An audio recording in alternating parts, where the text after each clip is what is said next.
So now we can see the Scorpion is set up on our fixture. We have the Rocklock base down here, we have our custom fixture, and we have our Scorpion sitting up on its new pedestals that we just created. The next step here is to kind of address some of the difficulties with making this part. This is obviously a very ambitious part to make. There's not a lot of support, and we're making it out of graphite, so it's going to be very brittle on top of being a very fragile model. We need to add, in some places, a little bit of help to keep the structure of this part sound and make sure it doesn't chip or break or fall apart. So we've identified 3 main areas that need a little bit of help. The first of those being the stinger tip. The cross-section of this stinger is maybe 100 thousandths or so, and there's a lot of parts still hanging off it that we need to support. So we need to add some bracing here. If we also look at the pincher, this whole arm is completely unsupported. This is actually, outside of the tail, the longest unsupported part of the Scorpion, and there's 2. So we decided to add a little bit of a pedestal to help support the pinchers. And finally, the actual claw opening. Our 2mm ball end mill actually wants to fall inside some of these openings, and it can't fit in some of the others. So it leads to a really strange appearing finished part. So we decided to kind of fill that up a little bit and make it a little more uniform. You'd never know when you look at the finished part that it does have a little extra structure there. So let's start with the stinger support. We've got a couple chains up here, little pieces of wireframe that we made.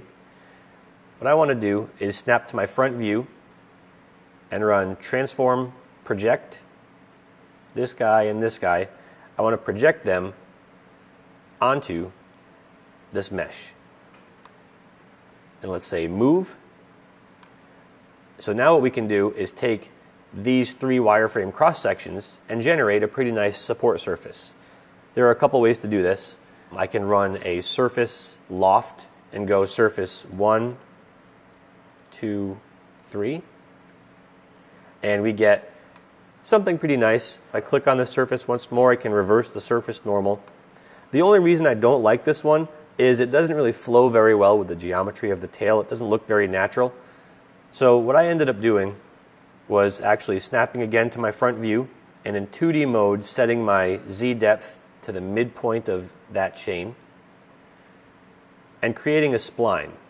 If I do this, and I kind of make this spline flow a little more naturally than what the loft did,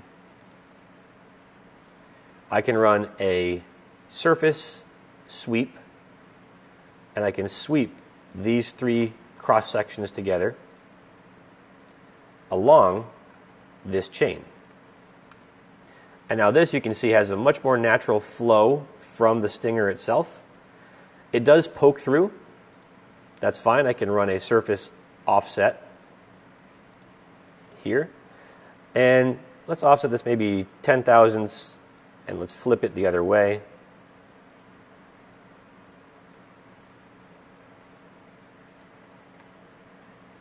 So 10 thousandths pushes that surface just far enough inside the mesh to not have it poke through anywhere.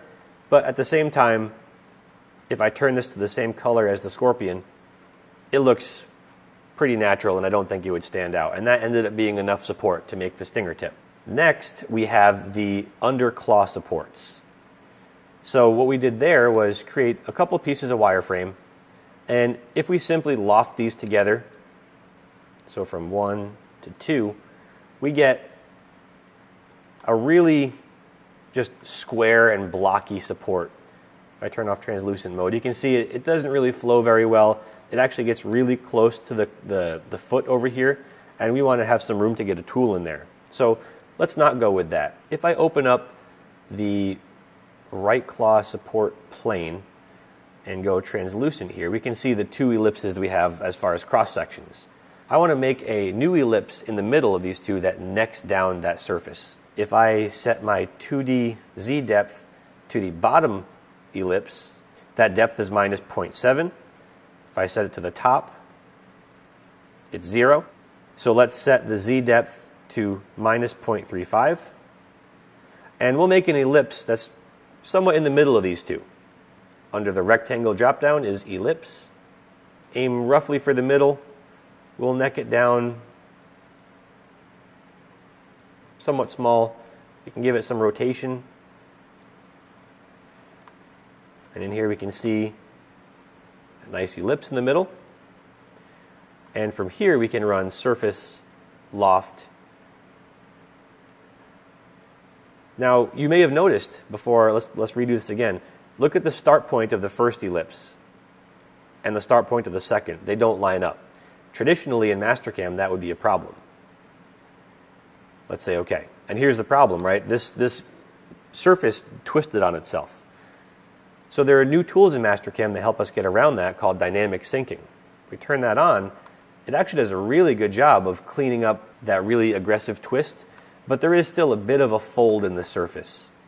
I found in this case that using entity mode, and if I grab this middle entity, that fold goes away, and we're left with a really nice organic surface that, again, if I color this the same color as the Scorpion, looks completely natural. It also keeps away from the foot, so we can fit a tool in between the foot and that support. And again, this is exactly how we did it on the real part. This worked out really well. So finally, the last area of support we needed to address was in between the pincher itself. And in this case, we went ahead and just modeled a really rough 2D surface, right? This is a zero thickness surface. We need to thicken this into a solid body and add a little bit of material to it. Traditionally in Mastercam, you would have to run solids and thicken. The problem is you can't thicken a surface. You first must turn this from a surface into a sheet body using solids from surfaces, and then run thicken. It's a multi-step process just to turn this surface into a thick solid body. But what we can do now is model prep push-pull.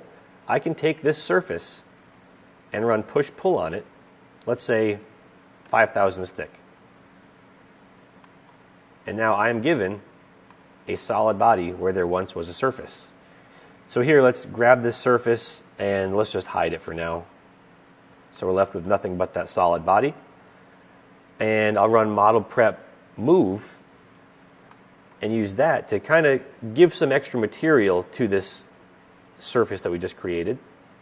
I move my gnomon toward the end of the surface so I can make a nice move where I can angle this body a little bit. Let's say I angle this by -2 degrees. Maybe go -1 even. And then same thing on the lower side. We need to move the gnomon to our start point. So let's angle it this way, slide the gnomon to the end, go back into part mode, and again, from here I can take and angle this, let's say 2 degrees. And we're left with, if I clear the surface colors, something that again looks completely natural, yet will hold the two sides of the claw together and keep the tool from pinching inside. So with a little bit of additional geometry creation, we can take this Scorpion and make it much more manufacturable without really changing the appearance and taking away from the effect of seeing such a cool part.